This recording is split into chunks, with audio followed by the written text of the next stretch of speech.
Hello friends, my name is Dinesh Pawar and I welcome you on Santosh Science and Agriculture classes, which is going to be a complete guide for agriculture students.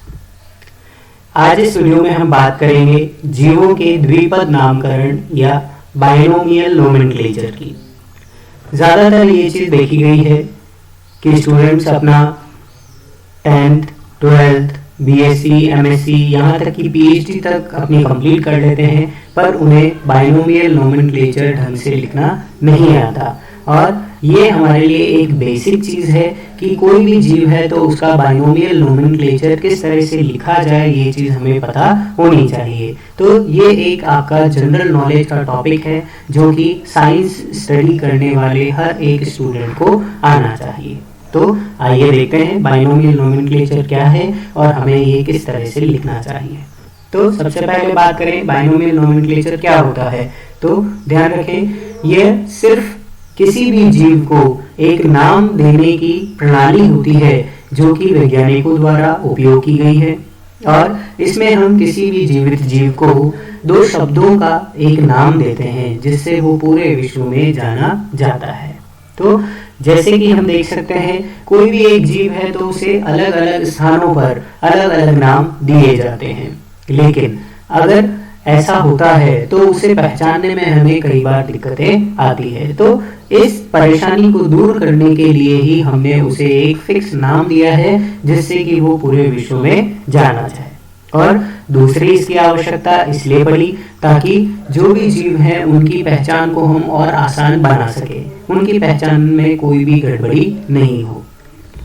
बात करते हैं द्विपद नामकरण कहाँ से start हुआ। तो सबसे पहले द्विपद नामकरण को स्टार्ट करने का जो श्रेय है वो जाता है सर कार्ल लिनियस, या जिसे हम कैरोलस लिनियस कहते हैं। तो कैरोलस लिनियस जो साइंटिस्ट थे, एक बॉटनिस्ट भी थे, एक जियोलॉजिस्ट भी थे, और उसके साथ साथ एक फिजियोलॉजिस्ट भी थे। तो 18वीं शताब्दी के आसपास देखा गया कि कैरोलस लिनियस जो थे वो कुछ प्लांट्स पर स्टडी कर रहे थे और उन्हें ये चीज़ पता लगी कि एक प्लांट को अलग अलग स्थानों पर अलग अलग नाम से जाना जाता है। तो उन्होंने एक ऐसी प्रणाली स्टार्ट करी जिसके अंदर उन्होंने जीवित जीवों को दो अलग अलग शब्दों से मिला हुआ एक नाम देना स्टार्ट किया। और इस चीज़ का प्रथम जो प्रकाशन था वो उन्होंने 1753 में अपनी लिखी गई एक किताब जिसका नाम है स्पीशीज प्लांटेरम या प्रजाति प्लांटेरम, उसके अंदर सबसे पहले इन्होंने स्टार्ट किया। तो एग्जाम पॉइंट ऑफ व्यू की बात करें तो ये क्वेश्चन इंपॉर्टेंट आता है कि द्विपद नामकरण किसने दिया था। तो सर कैरोलस लिनियस ने दिया था। और द्विपद नामकरण का प्रथम प्रकाशन कब हुआ था। तो 1753 में प्रजाति प्लांटेरम नाम की किताब जो थी वो कैरोलस लिनियस ने लिखी थी। इसके अंदर सबसे पहले इसका प्रकाशन किया गया था। फिर बात करें कार्ल लिनियस के बारे में। तो कार्ल लिनियस स्वीडन के रहने वाले थे। इनका जन्म 23 मई 1707 को हुआ था और इन्हें हम दूसरा नाम देते हैं आधुनिक वर्गीकरण विज्ञान के जनक, फादर ऑफ मॉडर्न टैक्सोनॉमी। तो ये क्वेश्चन भी एग्जाम पॉइंट ऑफ व्यू से आपके लिए इंपॉर्टेंट है। फिर बात करते हैं द्विपद नामकरण हम किस तरह से लिखते हैं। तो इसके कुछ नियम हैं जो हमें हमेशा ध्यान रखने हैं। सबसे पहला नियम यह है कि वानस्पतिक नाम या वैज्ञानिक नाम जो हम लिखेंगे उसके दो अंग होते हैं। पहला जो पार्ट है इसका वो तो होता है जीनस का या वंश का, और जो सेकंड पार्ट है वो होता है स्पीशीज या जाति का। जैसे हम बात करें आम का वानस्पतिक नाम लगभग हम सबको पता है, वो है मैंजीफेरा इंडिका। तो इसमें जो मैंजीफेरा शब्द है वो तो है जीनस या वंश, और जो इंडिका शब्द है वो है स्पीशीज या जाति।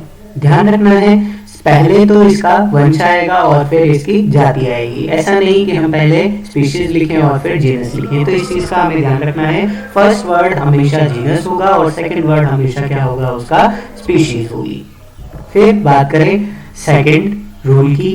तो सेकंड रूल ये होगा कि जब भी हम इसे लिखेंगे तो उस समय पर इंग्लिश में लिखते समय ध्यान रखना है कि पहला जो शब्द है जो कि जीनस का है उसको हम स्टार्ट करेंगे कैपिटल लेटर से। जैसे मैजिफेरा में आप देख सकते हैं एम को हमने कैपिटलाइज किया है और इसे हम इस तरह से नहीं लिख सकते, एम को स्मॉल लिखेंगे तो वो गलत होगा।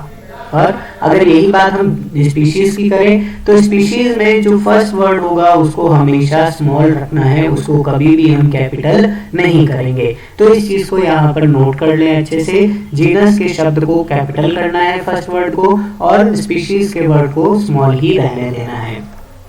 फिर बात करें थर्ड रूल की। थर्ड रूल ये कहता है कि इंग्लिश में जब इसे आप लिखेंगे तो उस समय पर इन्हें अलग अलग अंडरलाइन करना जरूरी है। तो मैजिफेरा को अलग से अंडरलाइन करेंगे और इंडिका को भी अलग से अंडरलाइन करेंगे। ऐसा नहीं कि इनको पूरे को एक साथ अंडरलाइन कर दिया, एक साथ करेंगे तो ये चीज गलत हो जाएगी। जैसे मैजिफेरा इंडिका नाम है मैंगो का। एप्पल की बात करें तो इसे हम बोलते हैं मेलस डोमेस्टिका। वीट की बात करें तो इसका वैज्ञानिक नाम है क्रिटिकम एस्टिवम।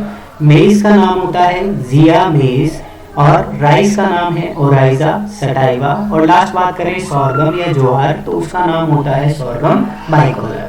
तो ये रूल आपको अच्छे से समझ में आ गया होगा। तो जब भी आप इसे लिखें तो उस टाइम पर इन चीजों का ध्यान रखें। और एट लास्ट हम बात करें इसका जो फोर्थ और इम्पोर्टेंट पॉइंट है, जब हम इसे टाइप करते हैं कंप्यूटर में या मोबाइल में, आप जहाँ पर भी टाइप करें तो उस टाइम पर हमें ध्यान रखना है कि इसका जो वंश और जाति दोनों नाम हैं उन्हें अंडरलाइन करने की जरूरत नहीं है।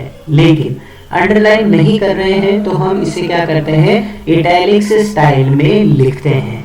इटैलिक्स का मतलब है, जैसे आप देख सकते हैं ये जो नेम है ये बिल्कुल सीधा है और जब इसे टाइप करेंगे, टाइप करने के बाद इसे कंट्रोल आई करके या फिर इसे आप होम पैनल पर जाएं तो वहां पर आपको बोल्ड, अंडरलाइन और इटैलिक्स लिखा हुआ दिखेगा, आई जिसका सिंबल होता है। तो आई पे क्लिक करेंगे तो आपका ये जो वर्ड है वो थोड़ा सा तिरछा हो जाएगा। तो ये जो पद्धति होती है इसे हम इटैलिक्स कहते हैं। तो हमें ध्यान रखना है जब हम टाइप करेंगे उस समय पर इसे इटैलिक्स में लिखना है।